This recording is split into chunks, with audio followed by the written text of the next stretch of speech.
La noticia del día: se rechazó la acusación constitucional presentada por la derecha contra el ministro Montes, el ministro de Vivienda, por el caso Democracia Viva. Fue rechazada y acá les voy a explicar cuáles son los 9 puntos de por qué se rechazó la acusación constitucional y por qué yo considero que esta es la acusación constitucional más piñufla que se ha presentado en la historia de nuestro país.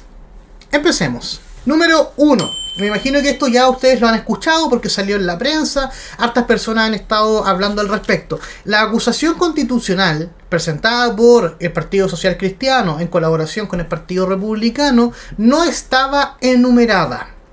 No es un ítem tan importante, no es algo decidor, pero sí es anecdótico y a lo menos flaite.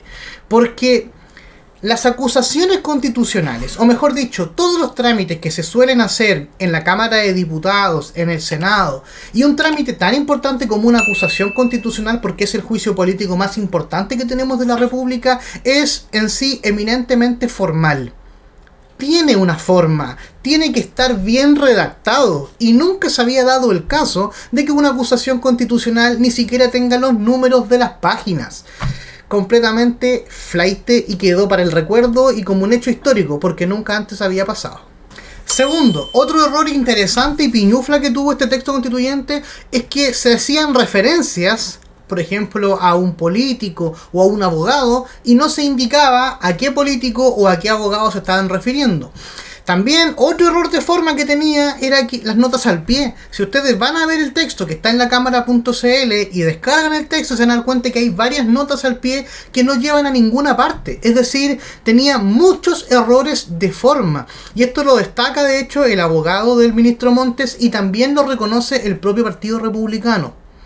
Tercero, es común en las acusaciones constitucionales que se acompañan o citan ciertos artículos, porque obviamente así tú compruebas la ilegalidad o compruebas el notable abandono de deberes, etcétera, para poder sustentar una acusación constitucional. Es común, lo ha hecho la izquierda y la derecha y es algo obvio, se tiene que hacer, de hecho es como prácticamente un requisito. Pero pasa que acá se citaron varios artículos, específicamente del Código Penal, pero artículos que no tienen nada que ver con la acusación constitucional. Artículos que se citaron para rellenar, para que la acusación constitucional no quede tan corta. De hecho, si ustedes ven el texto, ponen control F, van a encontrar el artículo 127 en la acusación del Código Penal, en la acusación constitucional. Artículo que se refiere a la prescripción de los delitos contra la seguridad interior del Estado. Pero eso no tiene nada que ver con la acusación constitucional. O por ejemplo el artículo 207 que se refiere a qué pasa cuando hay presentación de testigos falsos en un procedimiento. No tiene nada que ver con la acusación constitucional. Si quieren profundizar, también mencionaron el artículo 205, 214, 208, 212, 236 de la acusación constitucional y son artículos que no tienen nada que ver con el libelo. Nada que ver. Antes de seguir, déjenme decirle que esto que estoy enunciando ahora no es una idea mía y no es que yo esté inventando esto, es una percepción mía. Lo dijo el Mercurio, lo dijo el Mostrador, lo dijo La Tercera y así diferentes medios de comunicación se dieron cuenta de todos estos errores. Y por cierto, el propio Partido Republicano lo reconoce. El jefe de la bancada del Partido Republicano, el diputado Agustín Romero, amigo de la casa, señala que sí, que hubo varios errores. Sigo. Cuarto. Uno de los puntos fuertes de esta acusación constitucional se refiere a que el ministro no observó un criterio de responsabilidad objetiva en el ejercicio de su cargo. Suena bonito, pero no tiene ningún sentido. Esto también lo destaca, de hecho en la ponencia se escucharon del abogado defensor. La responsabilidad objetiva no tiene sentido en el derecho político, porque la política, la ciencia política es en esencia subjetiva. Quiero ser más práctico. En el derecho chileno, la responsabilidad objetiva no tiene prácticamente cabida. El ejemplo que daba el abogado del ministro es que en Chile, y es muy cierto, solo se usa la responsabilidad objetiva en los accidentes aeronáuticos. En todos los demás casos de responsabilidad en Chile, la responsabilidad no es objetiva. Y de hecho, lo que busca la acusación constitucional es una responsabilidad política, eminentemente subjetiva. No tiene ningún sentido acusar a un ministro por responsabilidad objetiva. No tiene sentido. Es ilógico. Por eso es tan absurda esta acusación constitucional. Como dije, la responsabilidad objetiva solamente cabería en accidentes aeronáuticos en Chile. Ni en responsabilidad civil, ni en responsabilidad penal, y por ningún motivo en responsabilidad política o responsabilidad constitucional. 5. La acusación constitucional, si ustedes ven el ítem en el que se refiere al Servio, a el Ceremi de Vivienda y al propio ministerio, confunden las facultades y atribuciones que tiene cada uno de ellos y responsabilidades que tiene cada uno de ellos. Son cosas muy básicas, porque tú estás acusando a una persona, pero al menos tienes que saber cuáles son sus facultades. 6. Todos hemos escuchado que esta acusación constitucional, lo hemos escuchado en diversos debates de Sin Filtros, de la prensa, etc. Es porque el ministro algo tenía que ver. El ministro tenía que haber sabido esto. El ministro se hizo el loco. El ministro miró para el lado. El ministro es más o menos responsable porque algo sabía. Eso es lo que todos hemos escuchado. Pero las acusaciones constitucionales requieren peticiones concretas, fundamentos de hecho y fundamentos de derecho. Tiene que decir específicamente cuál es la infracción o qué fue lo que hizo el ministro. ¿Qué pasa? Que esta acusación constitucional en todo el nivel no es capaz de enunciar precisamente qué fue lo que hizo, dónde incumplió la ley o dónde incumplió la Constitución. Y de hecho, el gran argumento que se usa, aunque suene absurdo y vago, es, mira, nosotros creemos que el ministro algo tenía que ver, pero no sabemos cómo comprobarlo. Así de piñufla fue la acusación constitucional. 7 y 8 son cortitos. Se equivocan en palabras del derecho administrativo y que están definidas en el derecho político y administrativo. Por ejemplo, supervigilancia. Hablan de la supervigilancia, pero después se refieren a otra cosa. 8. Copian y pegan el informe de la Contraloría General de la República y eliminan las partes que no le convienen.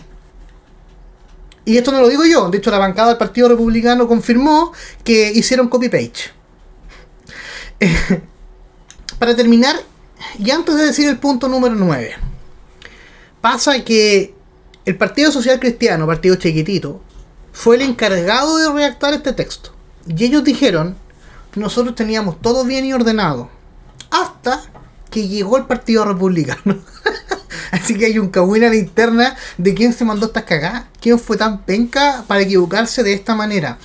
Y el partido, al parecer, el Partido Republicano está reconociendo los errores. También reconocieron que hicieron copy-paste. Entonces yo acá me cuadro con lo que dijo el Partido Social Cristiano, de que ellos no tienen la culpa, de que ellos la tenían lista y después llegó a revisarla y a arreglarla el Partido Republicano y dejaron la escoba. Por último, punto número 9, y para no cargarle tanto la mano a la derecha, y para ser honesto intelectualmente. Por cierto que esta Constitución tenía muchos errores. Que sí, es la acusación constitucional más piñufla que se ha presentado en nuestro país dentro de las 40 y tantas acusaciones constitucionales que se han presentado. Pero es innegable que el ministro Montes es una vaca sagrada. Es un político peso pesado. Es un político que curiosamente se salvó. O bien lo salvaron. Porque, por cierto, que es común que cuando hay una acusación constitucional, todo sector político la vota en contra. Pero el otro sector político la vota a favor. Acá pasó que todo sector político la vota en contra, unos pocos, no tan pocos, no se presentaron, y otros, que eran del sector político de derecha, también la votaron en contra.